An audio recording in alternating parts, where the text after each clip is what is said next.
Hi, in today's tutorial, I'm going to show you how to open an account on Etsy website.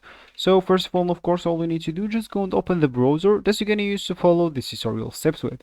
So of course, here in my case, I'm actually using Brave, but of course, in your case, you can use any other browser, could be possibly working for you. Once you open your browser, just go here to the URL section and type etsy.com and hit the enter button.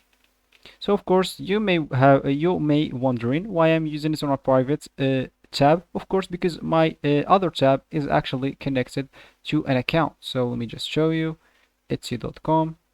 As you can see, I already have an account here. You will notify that, but the welcome back sentence right here and with your name or your username. That means you already have an account and you are even logged in into it. So let me just go back there. So of course, if you don't have an account, as you can see here, you'll find at the top right corner a sign in option.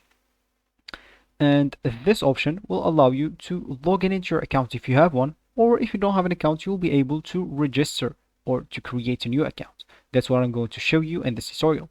So simply, registration is easy as they say. Just you need to enter your email address. So of course, enter whatever email address you have. Of course, this is not like a real email address. I'm just typing whatever.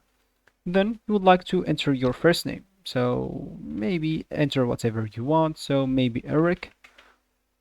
Of course, not in capital letters. You can type it however you want. Maybe Eric, or do whatever you want. And of course, the password, try to make a strong one. So it should be containing numbers, small letters, big letters, and maybe even some symbols that will actually give your password quality a strong shape, so nobody will be able to hack your account. So once you finish, just hit the register button. Of course, I'm not going to click that because that's not a real email and you will need to verify the email, and of course that is not even my real name. So of course, hit the register button and you will be good to go once you verify your email.